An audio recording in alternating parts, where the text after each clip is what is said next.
Sveiki atvykę į Vilniaus universiteto verslo mokyklos tinklalaidę Alter Ego. Aš esu Sandra Gabrielė Vileito ir šiandienos svečiuose turėsiu Antaną Bernatonį, žmogų, kuris pirmasis įkūrė dirbtinio intelekto agentūrą Lietuvoje YAI. Taigi, kviečiu susipažinti su Antanu. Labas, Antanai. Patikrinam. Patikrinam, ar viskas veikia, ar garsas yra. Padėsim, tai. Tai sveikas atvykęs. Klas. Smagu tave čia matyti. Ačiū, kad prisijungi prie mūsų. Smagu grįžti. Smagu grįžti savo alma mater, ne? Alma mater, taip aplankyti. Tikrai, mums irgi smagu tave matyti. Paskutinių metų net nepraleidau šičia, tada paskutinis pusmetis COVID-as tik prasidėjo, tada visi remautų kažką dirbom, tai aš ir gavos taip, kad pabaigiau šį universitetą Azoruose būdamas. Tenai, online atsėmiau diplomą. Tenai. Irgi nėra blogai, ne? Taip, ne, buvo labai gerai buvo. Blogai būtų lengva žodis, labai gerai buvo. Patogiai. Patogiai, jo. Patogiai. Tai esi pratęs jau prie tokio patogumo vis tiek. Nu, pasidarom gyvenime. Kiekvienas pasirinkimus turim, kaip norim, galime apsikrauti arba galim pasidaryti, kad patiems smagiau būtų. Tikrai taip. Tikrai. Antanai, jeigu mes kažkiek nusikeltumėm į tavo vaikystę, pasakyk, prašau, kuo svajojai būti? Išleido dabar žurnalą, kaip tik kuo būti. Studijų mūgiai tenai ir kažkas tokio, ne, kur yra tas žurnalas, ko būti, žinau, kad iš manęs interviu ėmė, sakė, kad irgi ten nesu, dar neskaičiau, bet visai susijęs klausimas. Viskuo ten vaikystėje norėjau būti, norėjau karių būti, ninja, norėjau labai būti. Ninja? Norėjau būti ninja, aš ten spagaliu, ten kovodavau priešus visokius ten. Norėjau gydytojų būti, norėjau medikopteris, atsimeni, būdavo medikopteris 117, toks filmą rodavo per TV3, man atrodo, ten, kur sraigtasparniu gelbėjau, tai norėdavau medikopterio būti, medikas gelbėjus, visko tenai, vaikystė ir būdavo tas, kur tu eini, svajoji ir leidi savo žaisti, leidi savo eksperimentuoti, leidi svajoti visokiausius dalykus ir kiekvieną dieną vis kažkuo kitų būdavo. Dabar turiu sūnėną, Jokūbas jo vardas. Taip. Labai smagu su juo būna, nes jis toks be kompleksų. Ten kiekvieną dieną pribėga, ten visas toks, koks ten sako, ir sakau, tai Jokūbai, kas tu? Ir sako, aš tigras. Atbėga tada triusikus ant veido įsidėjęs, tai sakau, nu kas tu dabar? Sako, aš dabar Spidermanas esu. Sako, žiūrėk, aš Spidermanas moku gert vandenį, jis tenai pro vėl kažką tiesiog. Tai leidžia savo būti personažai ir man atrodo, čia vienas yra žavumų gyvenimo, kad kol esam vaikai, mes nesustapatinam save su vienu tuo, užaugam būna, ne, aš kuo noriu būti, nu tai kuo noriu būti, kas tu esi, kai klausia, ką tu. Nu tai aš esu ten buhalteris, administratorius, tenai direktorius, dar kažką. Teisininkas. Prisirišam save šiek tiek prie tų vieno personažo, tada kas tau draudžia pažaisti ir būti tigru ar Spidermanu. Nu, daug smagiau būti Spidermanu negu administratorium. Tikrai. Toksai labiau inspiruojantis pavyzdys. Bet žiūrėk, kartu realiai su sūnėnu, ne, kažkiek inspiruoja, sakyčiau, iš kažkokių filmų ar multfilmų, ne, nes vis tiek tie personažai va tokie iš ten atkeliavę. Priklauso, žinai, kokį turinį. Tai Spidermanas iš filmo ateina, bet tada iš kasdienybės vėl kažką pamatai, prisigalvoji savų, ten pasižiūri, aš dabar žiūrėjau prieš Kalėdas, pirmą kartą nebuvau matęs Indiana Joneso. Geriausias filmas pasaulyje, yra romantikos, yra komedijos, yra veiksmo, fantastikos, istorijos, viskas filme yra, pražiūrėjau visą seriją. Nu ir tada aš buvau Indiana Jonesas savo mintyse, kokį pusvalandį po filmo. Taip, tai pasižiūrė, vėl labai gerai žinom tas rolės, į kurias mes įsijaučiam, perskaitom kažkokią knygą, mes savo perspektyvą irgi pakeičiam trumpam. Kažkai neleidžiam ilgiau tame pabūti, bet tai yra faina, ne? Bet pasakyčiau tau dabar, ne, Sandra, nu, tipo, dabar tu įsivaizduok, kad mes vedame ne Vilniaus universiteto studijoje, bet įsivaizduok, kad tu čia BBC kažkur vedi, ne, laidą ir tavęs milijonai žmonių stebi. Nu, biški.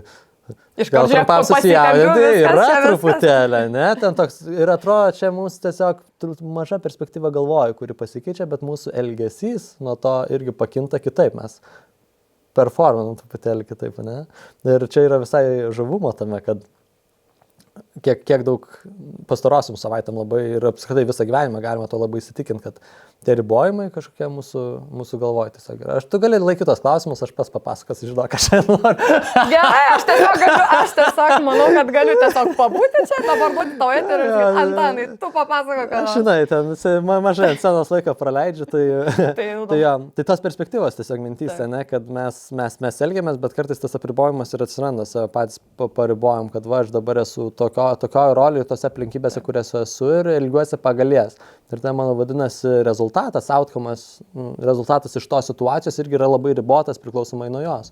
Labai smagu yra žengti tokį kartais žingsnį iš šono ir tada vien mintise pakeisti perspektyvą, jeigu čia būtų kažkas 100 kart didesnio. Bet tu kaip galvoji taisyklės? Ar taisyklės yra iš vis gerai? Aš manyčiau, taisyklės yra labai gerai. Taisyklės mus apsaugo nuo padarinių, kurių patys nesuprastume ateityje. Ir pačios sienos ribojimai, man visada toksai klausimas būna kitiems žmonėms, kas yra didesnė laisvė. Laisvė, kai pasirinkimo laisvė, kas yra didesnė. Ar tu, kai turi 400 pasirinkimų, pavyzdžiui, ledų pasirinkimų maksimui, ar kai yra 5 ledai maksimui pasirinkti. Man didesnė laisvė yra kaip 5 ledai, nes kai 400 ledų yra, mes bijom, ne? Yra tiek daug variantų, mes tiek daug turime ir tada pradeda išgąsti, o jei pasirinksiu neteisingai. Ir mes čia visur gyvenime, ne? Tokie turime karjeros pasirinkimus, produktų ir taip toliau, mes įsigasam, kad pasirinktume neteisingai ir tada tas gąsdina. Ir sakė Arba galėtum, vėl nuo mąstysenos priklauso, ne? Gali bijoti išsirinkti neteisingą arba gali pagalvoti, jeigu šį kartą neteisingai išsirinksiu, ateisiu kitą kartą į maksimą ir pasirinksiu kitą, ne? Čia vėl nuo požiūrio kampo turbūt, bet jie su tom taisyklėm ir sienom, tai jos lygiai taip pat kaip ir su šituo atveju, su pasirinkimais. Man atrodo, pasirinkimų sumažinimas labai gyvenimą palengvina. Aš kai iš Švenčionėlius išvažiavau gyventi, ten turbūt, man atrodo, mačiau prie klausimų yra prieisim, kai iš Švenčionėlius išvažiavau gyventi, tenai sumažėjo labai pasirinkimų viskam. Veikloms, su kuo leisti laiką, ką maksimai nusipirkti, nes maksimai mažytę. Ir taip gyvenimas nuo to palengvėjo, neįtikėtinai. Tai rūbus, kai išsimečiau visus, dabar tenai sesė jau ten turiu aš savo ten kelias kelnes, kelias megstinius, su kuriais eiti ir vietoj to, kad tu galvotum, tai žinai, kad tu turi tos kelius komplektus, susidėti, tau nebereikia galvoti. Ir tas, kai nebereikia galvoti tokių dalykų, tu taip savo nusimeti tokių bereikalingų mąstymų ir tada atidarai savo erdvės, dėmesio lauką, tą laisvę, kuris gali orientuotis ten, kur tu nori, kad jis orientuotųsi. Ten yra geras pasakymas, sako, energija eina ten, kur mūsų mintis keliauja, o kai mintis yra visada užimtos, tai ką man čia pavalgyti, ko man čia apsirengti, ką čia nusipirkti, ir daug dar kaip pasirinkimų yra išsitaškom. Dėl to kartais labai visada mes turėsim tą perspektyvą, bet kartais savo pačiam duoti galimybę apsiriboti. Tai taisyklės lygiai taip pat. Taisyklės yra tikrą kūrybiškumą išlaužę tokį iš mūsų. Mes, jeigu esam be taisyklių, kartais atrodo, kad jeigu turėtume visas galimybės pasaulyje, viską, kur ką tik norim, su kokiam tik norim priemonėm. Čia nėra kūrybiškumas. Sako, tikras kūrybiškumas atsiskleidžia tada, kai tu esi apribotas. Ir taisyklės mūsų apriboja ir vėl mes tada su tomis taisyklėmis, kuriomis turime, mes galime daug geriau operuoti pagalės ir čia ir su vaikais dažnai būna. Ką mes matom, vaikai, kurie neturi jokių taisyklių, tegu auga, kaip jiem išeina, tai patys atranda pasaulį, viskas gerai, bet nėra faina, kai ten bėga ten kavinėje ir sisojant kažkieno ten bato, ne? Tipo, čia jo laisvė, ne, kur eina tie patys vaikai, kai kažkas blogo atsitinka. Gali būti vienas griežtas tėtis ir ten lengva man, bet eina pas griežtesnė. Pas griežtesnė, nes ten jaučiasi saugiau. Ar tikrai? Tai čia vėlgi tas taisyklės, vėl ne tas nebūtų, čia nekalbu apie smurtavimą ir panašus taisyklės, bet tas, kuris matos taisyklės, kuris yra aiškumo tenai daugiau. Tai vėl tos taisyklės jos, aš manyčiau, išlaisvina kiekvieną iš mūsų. Gal mes kartais to nesuvokiam ir mums tas nepatogu, bet jeigu mes įdarbiname, kad jos tarnautų mums, tai yra milžiniška pridėtinė vertė. Tikrai sutinku. Ir jeigu dabar visgi atsigręžtumėm atgal ir į tavo karjeros kelią, tai kuriame gyvenimo etape gal supratai, o ne iš tų vaikystės svajonių ir norų, ar ninja būti, ar dar kažkuo kitu, kur jau tau atrodė, kad liktais formuojasi, ne, požiūris, ką tu nori veikti. Tai kuris etapas buvo tas toksai kertinis, pirmas? Mes per savo gyvenimus turim visada tos etapus labai skirtingus, neturime tos, kur vaikai esam, kur sakom, o čia žaisdom, ten kiekvienas skirtingas vaikas buvom. Bet ateina paauglystė, kur viskas blogai yra, tiesiog, kur manęs supranta, kas tai vyksta, kas pasaulyje vyksta, prieš viską protestuoti pradedi, bet tada ir yra formavimasis toksai, mes įsistatome tam tikras vėžes. Tai man ten ir prasidėjo tas formavimasis, aš patį tą verslo konceptą atradau kaip tokį, pradėjau dalyvauti įvairiuose reikaluose ir po to tu tada ateini į suaugusio gyvenimą ir vėl tenai keitiesi, tada vėl tos idėjos, ambicijos, gal kurios buvo, ką tu galvoji, kad čia padarysim, supranti, kad viskas kitaip šiek tiek vyksta gyvenime, bet iš tai irgi pamokos yra išmoksti tu draugystės kurti, tokias kitokias, ne, bet tas vaikystės, kurios irgi gražios, bet šiek tiek kitokias, išmoksti mylėti, išmoksti pridėtinę vertę kažkokią, savo vertės surasti kitose žmonėse, atpažinti labai stiprus irgi suvokimas yra, kai ko nenori, labai faina būti patogiems. Ne, bet ir kad visiems fainas ir taip toliau, bet kažkuriuo metu tiek daug pažįstų žmonių ir pačiam tas pats buvo, kai tu atrandi galimybę, kad tu gali sakyti ne ir gali sakyti, kas tau nepatogu. Viskas tuo yra gerai, nes ta komunikacija ir prasideda ir tas, vakar turėjau ten pokalbį su savo kolega, kuris pardavimais dirba ir irgi, kurie yra nepatogus pokalbiai, daug fainiau būti draugeliais, viskas gerai, bet tie pokalbiai labai didžiausius duoda postūmis į priekį, tam tikri išgyvenimai, patirtis, kurias mes kiekvienas turim per savo gyvenimą ir norėtume pasirinkti ne, bet tai yra, kas mus formuoja. Ir kas yra gražus dalykas, po to vėl, ten, galbūt po 5 metų aš visiškai kitaip kalbėsiu, negu dabar čia yra tiesiog. Elgiuosi tais modeliais, kuriuos suvokiu dabar ir man geriausiai suprantamu būdu. Kas vis labiau ryškėt, pradeda labai įdomus dalykai, kad mes ieškom savęs, ieškom skirtingose amplua, skirtingose veiklose, skirtingose žmonėse ir žmonių grupėse. Ir ką mes vis labiau pradedam atrasti, ne, kaip save atrasti, tai sako, kad labai geras patarimas kažkada girdėjau, sako, verta pasižiūrėti tą pačią vaikystę, kur tu buvai tenai ninja, kur buvai gydytojas, kur tu buvai dar kažkas ir atpažinti, ką tu ten darydavai, kas tau nereikalaudavo jokio įdirbio. Kartais mes dabar darom dalykus, kurie mums sunkus, užsimetam tą kryžių ant peties ir tokius sakom, reikia dirbti. Ir žinom, kad būna tų veiklų, per kurias mes plaukim ir atrodo tau net kvėpuot lengviau. Ir jas labai gerai galime atpažinti, kokios tos veiklos pažvelgus į vaikystę ir mes kartais patys jų galim net pažinti, bet dėl to labai verta pasikalbėti su savo artimiausiais vaikystės draugais ar tėvais ir paklausiu, o kas man vaikystėje toks sekdavosi, kas visiškai natūraliai. Aš mamai šitą klausimą uždavęs buvau, mama sako, tau sekasi burti žmonės. Tai žmonės, sako, vaikystėje sekdavo draugai, tu prigalvodavai, sako, žaidimo ir, sako, tave draugai sekdavo, tu suburdavai žmonės. Ir ką aš dabar galiu matyti, ne, kas yra mano didžiausios kompetencijos, kur man nereikia dėti kažkokios pastangos, tai irgi sugalvoti, taip įžaidybinti gyvenimą savo ir tada pagal tai kitiems žmonėms sukuri vertę ir jie pagal tai nori sekti ir klausyti. Ir čia įdomu, ne? Ir tada tu pradedi vis daugiau atpažinti tų savo sąsajų su tuo, ten daug yra tų pasakymų apie vidinį vaiką, nežinau, ar jie labai, tu yra tenai, tame irgi daug tiesos, aš tikrai nesu kompetentingas pakankamai apie tai kalbėti, bet labai gražu atpažinti tą vaikystę savo saugusio gyvenime, nes jinai tokio atsineša žaismingumo į kiekvieną dieną, jeigu tik įsileidžiam kažkiek. Leis savo pabūti ir dabar. Profesiškai ten darai dalykus, ne, yra verslai, yra skirtingi dalykai, bet visą tai galiausiai konceptualiai, mes gal prieisim irgi prie to, susiriša su tuo, nuo ko tu pradėjai, kur buvo tos tavo idėjas. Pradinis atspirties taškas. Jo. Sakai, kad tas žmonių meilė gal tavo, ne, kaip asmenybei, realiai yra gimusi gal ir nuo kažkokios vaikystės. Ne? Vaikystėje turėdavo arba draugus ir panašiai, kas tavęs klausydavosi tavo idėjų. Ir gal, ta prasme, sekdavo ne to tavo pavyzdžių. Tai ir dabar tikrai esi žmogus, kuris turi, manau, irgi labai daug idėjų, tikrai yra geras pavyzdys ir aš gal sakyčiau pavyzdys tokių visokių inovacijų siekimo. Atsimenu, kad ir studijų laikais ir buvai pirmas Human IPO Baltijos šalyse ir visą laiką būdavo tas žmogus, kuris atrodo liktai seka tas inovacijas, kažkokius naujus dalykus, kurių ten niekas nežino, negirdėjo, bet niekada nebijodavo į tos naujus dalykus įlipti. Tai neturi absoliučiai, atrodo, jokios tos tokios baimės, ne, kad, kaip ir sakoma, ne, kad gali pabandyti, žinai, nepasiseks ir važiuoji toliau, arba gal pasiseka, bet nebijai pabandyti. Tai ta baimė pabandyti ir nebijoti suklysti. Iš kur tavyje yra? Baimė yra. Faktai, jinai yra kiekvieną kartą. Čia labai, labai geras klausimas, aš pabandysiu jį perdėlioti. Baimė yra ir man atrodo pas kiekvieną iš mūsų. Pas visus yra ta baimė kažką pabandyti pradėti. Kas, man atrodo, išskiria žmonės, kurie galiausiai pasiekia daugiau ir tampa vedančiais, tie, kurie bijo, bet vis tiek daro. Nes mūsų daug ego žaidžia, kad mes bijome suklysti, nes ką pagalvo žmonės, ne? Kas čia dabar, ką pamanys, ir mes, kiekvienas bijom suklysti, niekad nėra faina feilinti. Tikrai žiaurinė faina. Bet kuo tu daugiau feilini, tuo daugiau išmoksti. Tuo daugiau tu pasiemi. Ir tie žmonės tiesiog, kurie nefeilina ir bijo ir nedaro, tai yra jų pasiteisimas, kad ne, čia ne man. Labai galima lengvai su kiekvienam pasiteisinimu.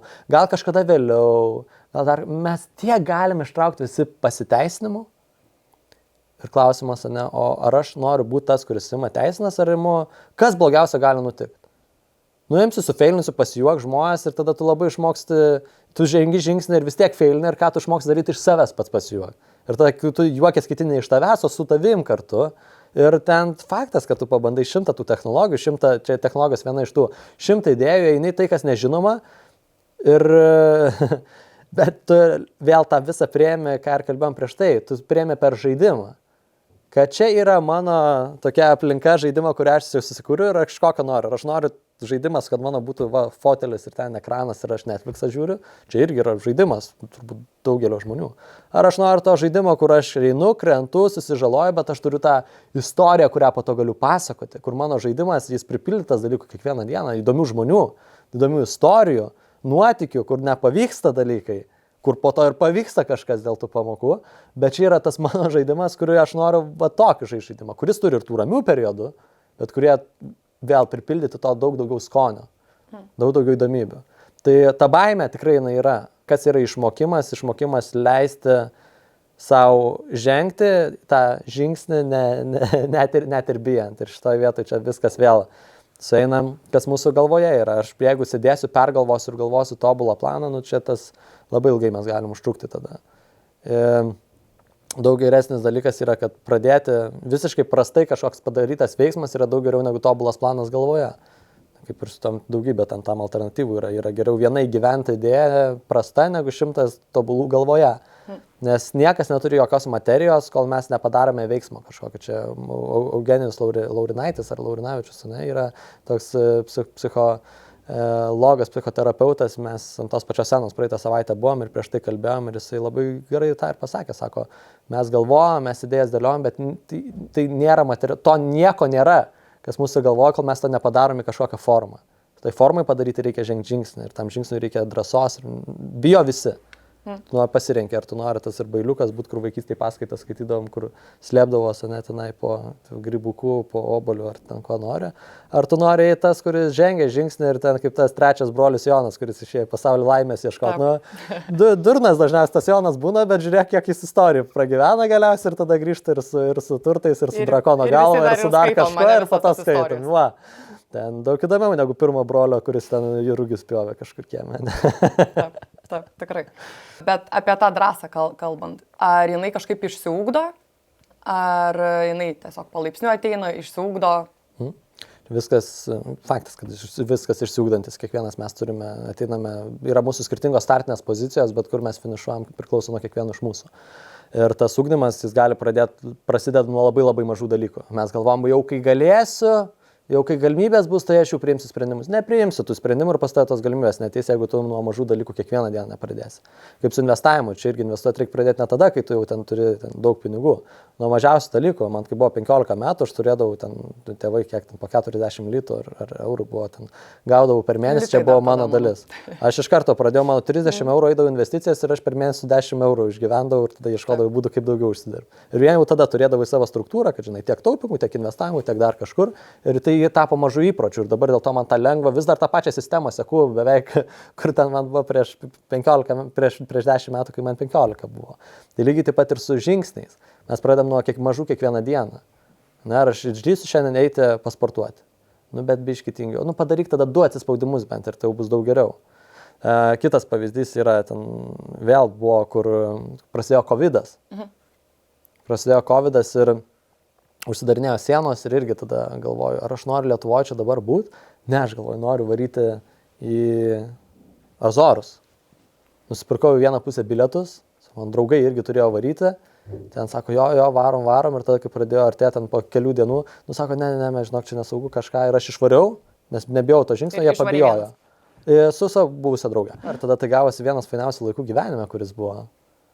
Buvo fantastinis laikas, kur buvo žiauriai daug nuotykių, žiauriai daug gražių istorijų, vaizdai, šiluma, tenai per žiemą, su banginiais plaukimas, haikai, kažkoks rojus buvo.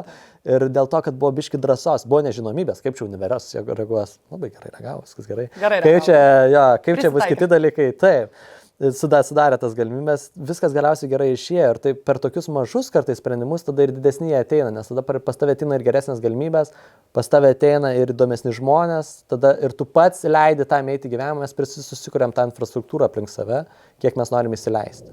Ir čia vėl, kiek mes pasiruošę, esam savo gyvenimui, kad mums duotų, vis tiek ir duos. Tai drąsų žingsniai nuo labai mažų dalykų. Va rytoj, nueik po vieną, kas čia klauso. Taigi vieną mažą dalyką, kad galvosim, jo, įsikvėpsim, dabar jau būsiu drąsus. Ne, reikia kažkokio konkretų veiksmą padaryti, aš ir metu iššūkį tenai, ką galima padaryti. Vieną žmogų išklausęs podcast'o, nueik ir užkalbink gatvėj. Vieną žmogų. Ir padaryk tą kiekvieną dieną po vieną žmogų.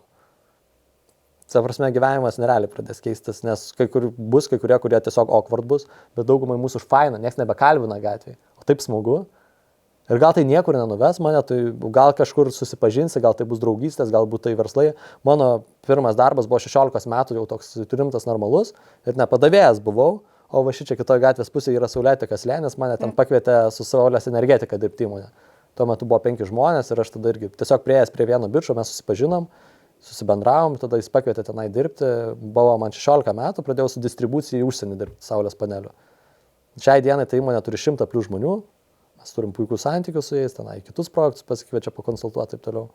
Dėl to, kad priėjau prie žmogaus tiesiog. Ir tokių buvo daugybė. Čia vienas mažas veiksmas rytoj. Ne? Tai save galėtų pavadinti drąsiu žmogumi? Ne, vadinčiau turbūt savęs taip, vadinčiau to, kuris bijo, bet vis tiek žengia. Žengia žingsnį ir bando. Kuris labiau, kur duoda savo erdvės sufeilinti. Antanai, ką šiuo metu veiki savo gyvenime? Gal taip sakykime, ties kokiais projektais, gal verslais dirbi šiuo metu? Gal tai yra viena veikla? Tai yra vienas fokusas ir vienas verslas, tai yra įkūriau dirbtinio intelekto agentūrą, YAI, tai pirmoji dirbtinio intelekto agentūra Lietuvoje. Apie dirbtinį intelektą jau kalbu 3-4 metus, tai buvo tas nelabai dar daug kam įdomu, praeitais metais viskas susprogo, visiems aktualu pasidarė ir vedame mokymus žmonėms ir įmonėms apie tai, kaip praktiškai galinti dirbtinio intelekto įrankius ir galimybės savo procesuose, nes dirbtinis intelektas ateina kaip toks viskas sukrečiantis dalykas, bet tai vėl visi galvoja, kad viską pakeis, arba nieko nepakeis, arba bijo. Tiesiog dar vienas įrankis, kuris gali mums padėti pasiekti savo tikslų, čia vienas iš dalykų, kitas dalykas vėl apie tą žaidimą gyvenimą, jis mums labai galina gauti supergalių, tapti Spider-Manais, bet įvairių sričių. O kaip šiaip pats pasigavai, nes kaip ir paminėjai, niekas nelabai kas žinojo, kaip čia to naudotis reikia, atėjo ten tas pats ChatGPT, žmonės vėl yra tie, kurie palaiko, tie, kurie nepalaiko, bet kaip tu pasigavai tą bangą? Ta prasme, iš kur tu apie tai sužinojai, kaip pradėjai domėtis? Aš kai buvau Azoruose, tai tada irgi buvau tokio bendruomenė online, kur žmonės pradėjo kalbėti apie tokią GPT-3 technologiją, kurią čia paleidinėjo OpenAI'us. Ir tada pradėjau skaityti, domėtis, eksperimentuoti, rašyti, kalbėti apie tai ir tada supratau, kad ten nori būti. Po to metai išėjau iš darbų, visiškai perėjau į šitą sritį ir tada po to jau buvo sprogimas bangos, kur ir atsidūrėm. Tai šiai dienai jo pravesta yra dabar su didžiausiom įmonėm bendrauju Lietuvoje ir ne tik Lietuvoje, užsienio kompanijos tenai kviečiasi, vedame tuos mokymus labai praktiškai tiem, kurie nori suprasti ir kuriame vėl, kaip ir sakai, yra vieni už, kiti prieš. Čia nėra už ar prieš, tai yra dalykas, kuris ateis, kaip tas pats, kas prieš kompiuterius būtų. Tai gyvenk miške, ravėktas, praškės, viskas gerai. Bet dauguma vis tiek ateis į mūsų gyvenimus tiesiog kaip proceso dalis. Ir mes pradedam net ir tiems, kurie skeptiški, o keli būna skeptiški, nes jie nesupranta jo dažniausiai. Tai vėl yra ir grėsmės, kas be ko, bet tai yra įrankis galiausiai. Tai mes jiems padedam irgi net tą turėti minčių persikeliama, kad tu supranti, kaip praktiškai ir kur gali pritaikyti ir kad tai gali tapti tavo arba draugas, arba priešas nuo tavęs pačio tik priklausomai. Jis iš savęs nei geras, nei blogas nėra. Tai jo, tai ta kelionė ir buvo, kad vėl buvo tie, kaip ir sakiau, prieš tai susipažinimas su žmonėm, ieškojimas informacijos ir tai ir atvedė prie to, kad priejau prie tos informacijos anksčiau ir tada pradėjau ieškoti būdą, kaip tai įgalinti. Ir aš nieko nežinau toje temoje, aš nesu programuotojas, aš nemoku tų dalykų daryti. Aš tiesiog buvau smalsus ir leidau savo klysti, kurti visiškas nesąmonės, kurios man pačiam džiaugsmą teikia. Labai sėkmingai tau sekasi tai daryti. Tai vėlgi tikriausiai pasitvirtina ir faktas, kad gyvenime yra svarbu daryti tai, kas patinka, tai, ką atrandi, kas tau patinka, ne, ir pradirbti, išdirbti gal ir daugiau valandų tam ir dėmesio skirti ir atnešti kažkokią tai vertę visuomeniai. Jo, faktas, kad kiek mes galime laiko dirbti nemėgstamą darbą, kad ir už kokius didelius pinigus pavargstam visi žmonės. Ir kur ateina tikra pridėtinė vertė, tenai, kur tu atrandi tam tikras skausmus visuomeniai ir tada pradedi spręsti jas per tuos savo aistras. Tai pirmas dalykas vėl savo aistras, kad atrasti, tai reikia su savim dirbti arba į tą vaikystę pasižiūrėti. Kad visuomenės problemas surastum, tai jų yra daug. Tiesiog pradėk pasirink kažkokią sritį ir pradėk traukti, susirašyk sąrašą konkrečiai, jeigu kažką darant tų problemų, su kuriems susiduria žmonės. Pavyzdžiui, tenai, kas su dirbtiniu intelektu yra, tenai, tai gali būti, ne, kad čia yra, negaunu gerų atsakymų, čia GPT nusišneka, tenai, nesaugu, dar kažkas. Visą tai galima užsirašinėti ir tada per savo tą aistrą labai geras yra technika kelti how to klausimus. Kad kur yra problema, tada prieki pridėti how to ir tada kaip sprendimą. Kad kaip uždavinėtų čia GPT klausimus taip, kad tu gautum labai gerus atsakymus. Ne, jeigu tai yra kažkas kito tenai, jeigu nemoku kalbėti viešai, kaip išmokti pradėti kalbėti viešai, taip, kad tu sudomintum žmonės ir pats to mėgautumės. Ir kas atsitinka mūsų galvoje, kai mes tiesiog, mums nereikia žinoti, kaip tą padaryti, bet vien kai mes teisingai sudėliojam konkretų klausimą, mūsų galva automatiškai pradeda dirbti ieškodama tam sprendimui ir mes žinosim to ar ne, užtenka užsirašyti kartais ir mes matysim, kaip greit mums pradeda taškai ant dėliotis ir kur mes pradedame atrasti naujas idėjas, kaip kurti tą didžiulę pridėtinę vertę. Tai čia vėl maža technika, kurią galima iš kartais bandyti ir išsirašyti problemas, jas paversti į teiginius su how to, klausimus su how to. Kaip tą išspręsti. Ne? Ir tada tas stebuklai prasideda.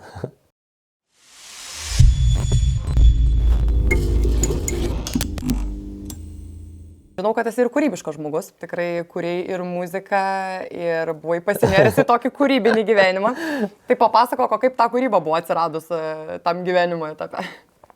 Tai jo, visų pirma, pati technologija labai įgalina kūrybą, tai čia reikia gal nuo to pradėti, kiek dabar aš ten vizualų, filmukų, panašių dalykų sukūriau, ko prieš tai nebūčiau jokios galimybės turėjęs. Mes sukūrėm interjero dizainą su dirbtiniu intelektu pirmą, kurį dabar būtų įgyvendins, sukūriau tą filmuką su NATO lyderiais Lietuvoje, kuris milijoną peržiūrų Instagram'e turi, šiaip galiu kurti tai ir dar technologija man atriša kompetencijas, kurių prieš tai neturėjau. Nes aš dabar turiu turėti idėją, šiek tiek tik tai įgūdžių, kaip su technologija tą idėją įgyvendinti. Tai čia viena pusė kūrybos. Kita turbūt, apie kurią labiau kalbi, yra su gitarėlė. Tikrai tai būtent apie šitą.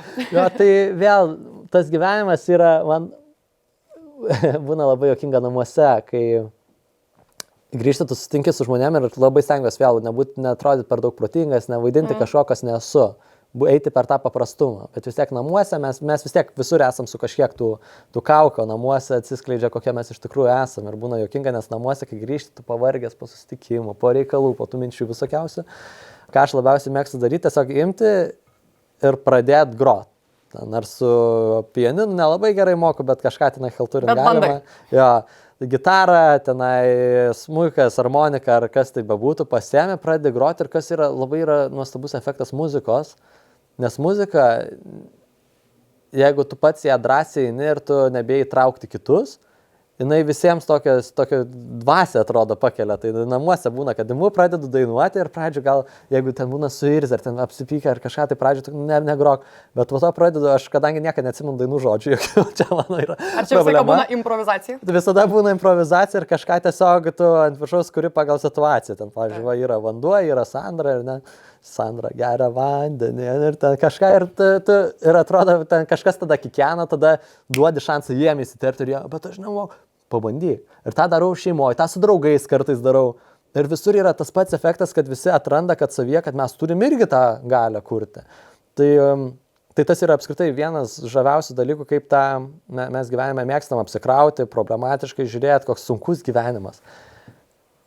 Reikia atrasti dalykus, kas lengvumų įneša į gyvenimą. Kažkaip labai apie žaidimą prieš tai kalbėjom, bet ir tas lengvumas, ta dvasia, žinot, kai atrodo, kad tas pavasario, kai yra kvapas ir atrodo užlieja tave. Tai kaip kasdienybėje galima jo atsinešti pas patį save per mažus veiksmus ar veiklas, kuris ir tave, ir žmonės. Ir dažnai tai būna žmonės, kurie žiauriai apkrauna, kur pakalbėjus, tu toksai susiparinęs išeina. Arba būna žmonės, kur tu toks net atrodo bėgi, tai įsimylėjimas tą jausmą atsineša dažnai. Žmonės kažkokie, muzika vienas iš tų dalykų, tos veiklos, kurias mes atrandam. Man jinai prasidėjo, vėl grojau aš nuo vaikystės tenai įvairiais, bet man buvo daugiau apie sunkumą, tai ne apie džiaugsmą, kai muzikalkę reikia eiti, bet tada, kai vėl pasikeitė mintis, kad pasirenku tai daryti, tai buvo, kai mečiau visus darbus, viską, ką dariau, išvažiavau į Camino de Santiago eiti, Portugalijoje buvau ir tada išvariau į Tailandą 2 mėnesiams. Ir tam Tailande buvau tokiam open mic'e, kur žmonės tiesiog ant lentos gali užsirašyti ir eiti tenai dainuoti. Ir man draugai kartu buvom vakarienė ir sako, tai davai tu užsirašyk, aš ten negrojęs pusę metų gal buvau, ten nieko, man neturiu, aš gero balso ir negroju labai gerai, bet aš tada galvoju, ir užsirašyk. O kodėl ne? Ten aš savo pats pasakiau, sakau, šiandien yra graži diena, leisiu pasidaryti apie gėdos. Kodėl ne? Ir tą ir padariau, užlipau ir prieš mane biržas vienas, nesveikai geras balsas tenai su gitara, vilė kaip grojo. Man davė ten kažkokį išsiderinusią ten gitarą tokią nelabai skambančią, nes pirmą kartą buvau, ten manęs nepažinojo tą bendruomenę. Ir aš polarizuotus stiklus sudainavau, pagrojau, bet taip iš širdies, žinai, ir taip visiems suvaibino, patiko, pačiam tai patiko ir kitą dieną nusipirkau gitarą, nuvariau paplūdimį, pirmas 2 dainas sukūriau ir tada kiekvieną kartą tą open mic'ą pradėjau važiuoti, ten mūsų bendruomenė susikūrė, su kitais muzikantais vakare saulę lydėdami varydavom dainuoti paplūdimį. Lietuvių ten buvo nemažai, to Kopangano saloje, tai tie lietuviai suvarydavo kiekvieną ketvirtadienį vakarais, ten kur dainuodavau, tada tenai ir stand-upą pabandžiau ten porą padaryti ir visai išėjo ir tas, vėl, niekad prieš tai ten nedariau, bet galvoju, o kodėl ne, nes padiktavo kūnas, kai duodi jam erdvės, kai duodi erdvės savo nieko neveikti kartais, nes mes visą laiką iš vieno darbo į kitą darbą, iš vienos veiklos, neduok Dieve, nieko neveiksiu, su savim reikia susidurti. Tai duodi, atsitrauki pats žingsnį nuo savęs, pereini per tą nepatogumą, kai jauties pasimetęs ir leidi paklausyti kūno, o ką jis nori veikti. Ir dažniausiai tas, ką mes norim veikti veiklos, yra paprastas. Mes norim skaityti, mes norim bėgioti, mes norim eiti su tam tikrais žmonėm, norim susitikti, su tam tikrais nenorim, leisti išgirsti kokie tai žmonės. Imt groti nesąmonės, net jeigu nemoku, bet leisti savo truputį parėkut, parašyti ir knygą, įsivaizduoti, kad rašytojas esi geriausias, nesvarbu, kad niekad rašęs nesi. Galima pralaužti tą rašymą kiekvienam iš mūsų, tai tik tai duoti savo erdvės išgirsti ir ateis tas menas, kokia tai forma bebūtų, nudažo, jisai įneša tą lengvumą. Ja, bet ir tikriausiai reikėtų visų pirma susidraugauti su savimi, ne per tą tokią kelionę ties to pačiu ir atradimo ar karjeroje ar savęs. Tai nes labai dažnai, kaip ir pats paminėjai, būna, kad žmonės liktais bijo likti su savimi, ar ten jiems būtinai reikia kažką daryti, kad tenais būtų tarp žmonių, ar kažką veikti, kad tiktais nelikt su savo siela. Tai tikriausiai tame etape, kai jau nebijai likti vienas, nebijai išgirsti save, kaip pats pasakėjai, tai jau tada tikriausiai esi pasiekęs, ne kažkokios tokios viršūnės, bent jau savo asmeninės. Sutinku su visko, ką sakai pradžiai, kad tai yra kelias ir susidraugavimas su savimi, vėl kiekvieno kelias iki to skirtingas. Tik tai nemanau, kad viršūnė kiekvienas kažkokią savo turim, tai yra amžinas tobulėjimas. Amžinas bangavimas, gal ne. Jis sako, gyvenime reikia ne balanso, o išmokti balansuoti. Nes jeigu esat kažkas stovėjant, tu žinai, ten kur būna tas rulonėlė, tas toksai lenta ir ant jos stovi, tai nėra, kad tu atsistoji ir balansuoji ant jos. Ne, tu nuvarai vieną pusę į kitą pusę. Ir tada galimai atrandi tą balansą. Jo, šiek tiek, bet vis tiek tu visada toks krūti ir tai ir tikslas yra tenai, būti nenukritus į vieną kitą pusę, tu neišstovėsi ir taip, bet tiesiog gebėti balansuoti. Ir čia yra apie visus, tobuli gyvenime nebūsime niekame. Vienu metu, vienais metais gyvenime būsim dvasingi, sveiki sportuojantis, bet mūsų ten profesinis gyvenimas, santykiai gali labai užknisti tenai ir būti prasti. Kitų metų važiuės profesiškai labai gerai varyti, pradėti tenai varos dalykai, bet žiūrbiškai sveikata ir dvasingumas suprastėjo. Tai mes su psichologija čia savo irgi kalbėjom, kad kiekvieną kartą tiesiog turi pasislenka į vieną pusę, bandai kompensuoti kitą. Bandai kompensuoti kitą ir yra tos bangos ir mums tiesiog reikia kartais susitaikyti, kad yra to nepastovumo ir vėl džiaugtis juo ir balansuoti. Bus geriau, bus blogiau, it's okay, akceptinu, priimu viską, kas vyksta. Tikrai taip, bet paminėjai dar apie psichologę. Tai pats eini pas psichologę, lankaisi. Tai dabar konkrečiai šitam periode yra pertrauka, tokia gan ilga, galvoju grįžti, bet jo, pradėjau eiti prieš porą, gal daugiau metų ir vienas geriausių sprendimų ten vėl, nes tai leidžia tau pačiam dėliotis, iškalbėti, ar tai psichologai, ar psichoterapeutai, ar kaučiai, vėl dalykus susidėlioti galvoju, kur mums kartais tiesiog juos garsiai išsakyti reikia, bet mes kartais kitiem neišsakom ir kalbam apie įprastas temas, užsisakom lūpose. Ten mums pakrapšto tas vietas, kurių patys neprieisim. Tai čia vėl nereiškia, kad tu turi eiti pas psichologą, kai tau jau visai blogai ir tu tenai nuvažiavęs. Ne, tu dantis valytis pradirgi, ne tada, kai jie sugendė, jau būna ir sukirmyje visaip. Ne, tam yra kaip prevencinė priemonė ir tu dirbi pačiu su savim. Tai labai rekomenduoju ten visiems absoliučiai. Antanai, sakyk, prašau, jaunystėje pasiekiai vis tiek nemažai, ne, daug ką veikėjai, daug ką bandėjai, gal kažkur paslydai, gal kažkas sekėsi ar nesisekė. Bet vis tiek, ne, ir esi sėkmingos įmonės bendrakūrėjas, vadovas. Sakyk, prašau, ar nebuvo pačiam kuriam nors etape tokio, žinai, kaip liaudis vadina, žvaigždžių ligos? Aha. Žinai, kaip būna, kai daug jaunas žmogus pasiekia, būna, kad liktais sužvaigždėtų. Tai kaip pačiam, ar buvo toks etapas, ar neteko tokio etapo patirti? Nežinau, gal, kad sužvaigždėčiau, tai tikrai nemanau, vėl būna, gali galbūt kažkam iš šono atrodyti. Kodėl? Nes, pavyzdžiui, dabar yra tas etapas, kur tikrai labai daug dėmesio sulaukia ir medijos, ir žmonių, ir konferencijų, ir visur kitur, ir kalbė atrodo visą laiką ant scenos, būtų lengva kažką sužvaigždėti, bet dažniausiai tie žmonės, ir kurie lipa, visi yra labai paprasti ir gyvena savo gyvenimus, tik tai kartais to atrodo, kad ten jis man mažiau ten atrašo, ten ar kažką tokio daro, ar ten dėmesio skiria, arba skuba išeina, tai ne dėl to, kad jis ten pasikėlęs būtų, bet tiesiog, kad tiesiog yra tiek daug to dėmesio, kad tu turi pats vėl sugebėti žingsnį atgal ir dėti prioritetą žmonėms, kuriems tu nori dėti prioritetą ir mes visiems geri nebūsim. Tai čia gal tiesiog tas vienintelis toksai, kur pasikeitimas, bet to žvaigždžios ligų nėra nieko, nei mes ką pasiekę, nei panašiai gyvenime, svarbiausia patirti, ne, tą savo knygą parašyti. Ir dabar čia jos, tik tai sakyčiau, pirmi puslapiai, kuriuos mes einam, tai ten labai toli gražu nuo to. Tikiuosi bent jau, jeigu kažkas jau matys iš šono, kad tikrai labai ten sužvaigždės, kas man pasakys. Bet net nėra dėl ko.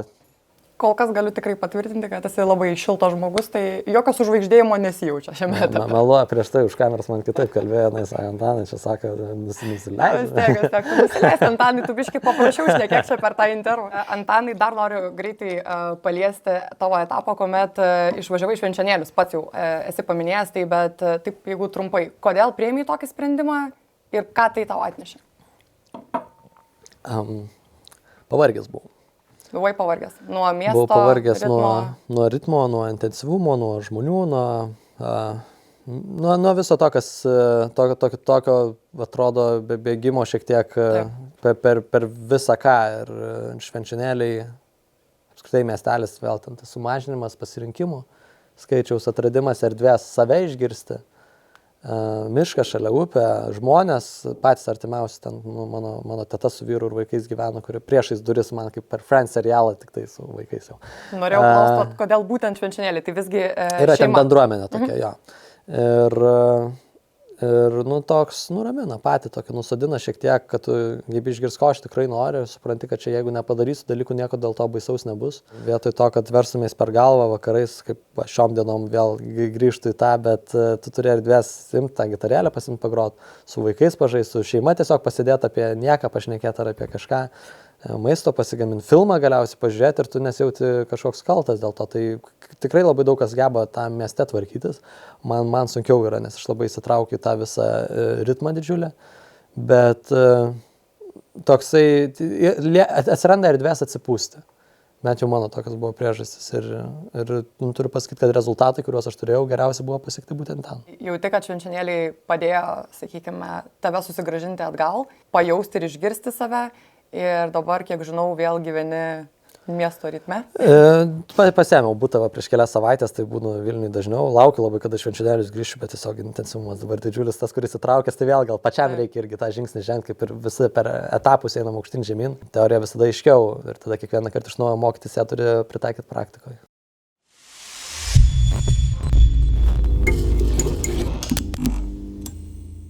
Antanai, toksai mūsų pagrindinis šios laidos ir tinklalaidės klausimas, kurį aš užduodu kiekvienam čia sėdinčiam pašnekovui. Jeigu atsigręžtum būtent į savo karjerą, tai pats vėlgi buvai paminėjęs, kad namuose kažkiek kitoks žmogus esi, ne, namuose ten ir labiau atsipalaiduoji, bet jeigu kalbam apie karjerą, tai su kokiu gyvūnu, su kurio galbūt to gyvūno bruožai labiausiai tave galėtų atspindėti tavo karjeros kelyje? Kokiu čia tų gyvūnų yra? Tu pagalvok, daug manau turi visokių.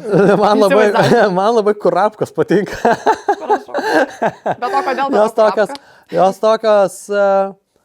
tokios laksto, pabando paskrys biški paskrenda, bet iš to toliau laksto ir toks keistas paukštis, nes skrenda ne iki galo, bet toks ir neprimeta kažko, kiaušinius deda, ne, fainai tenai auginas, atsiranda tų kurapką, atvaro višta šitą kokią lapę ten suvalgo, kokią kurapką, lieka 3 kurapkų mažiau, bet tada naujų.